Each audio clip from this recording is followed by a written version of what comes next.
Magandang hapon. Maraming salamat po sa pagpapaulat sa hapong ito. And gusto lang naming malaman, nasa ano ba, 400 yung mga lugar po na areas of concern, tama po ba? 403. Yes.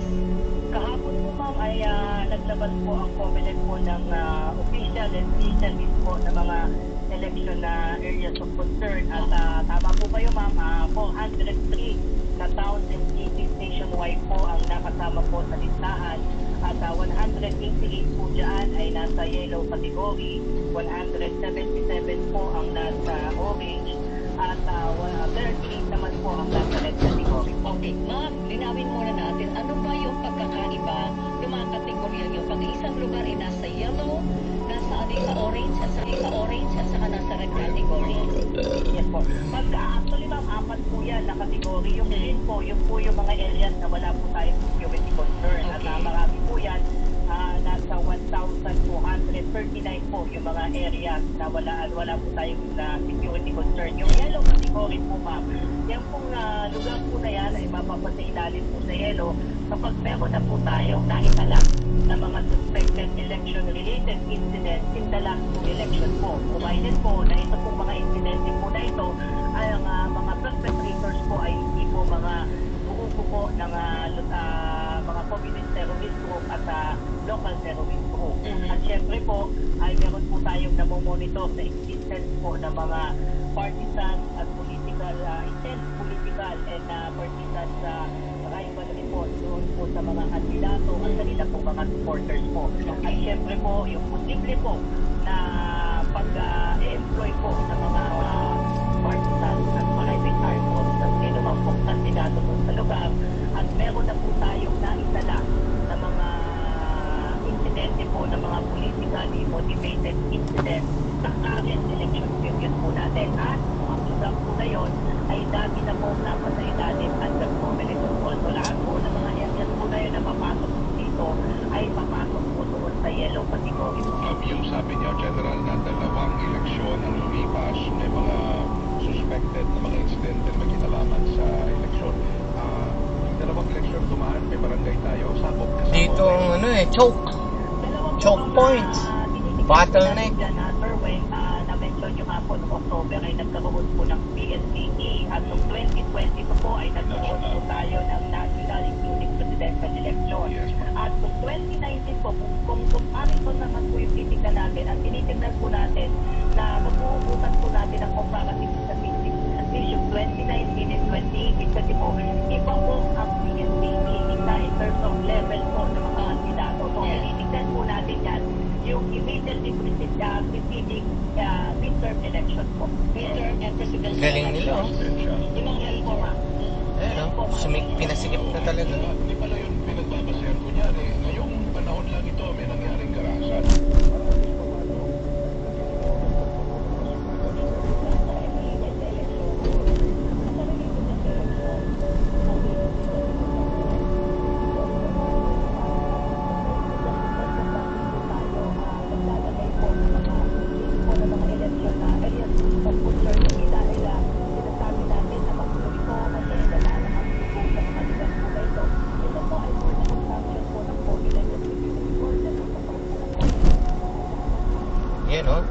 Yan o.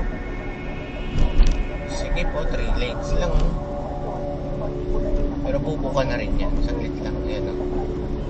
Bubuka na rin. Yan o.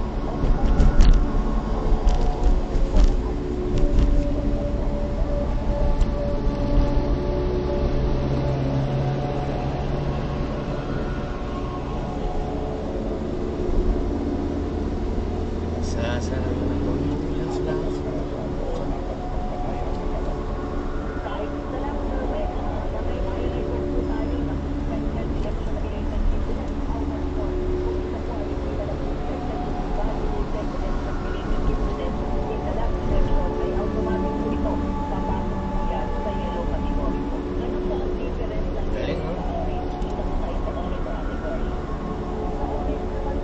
Ay, na-mention natin yung mga parameters at factors po sa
naman po yung mga yung concern.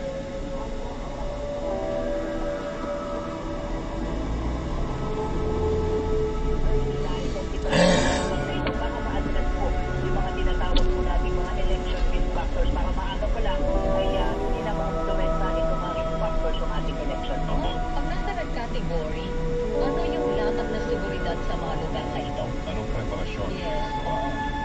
For purposes of security deployment, particularly man doon sa mga red category areas, ay definitely magdadagdag po tayo ng mga police, hindi lang po sa mga territorial unit, sabi po ng provincial mobile force company at special action force because these high-skilled police personnel na trained to counter yung mga high-level security threats.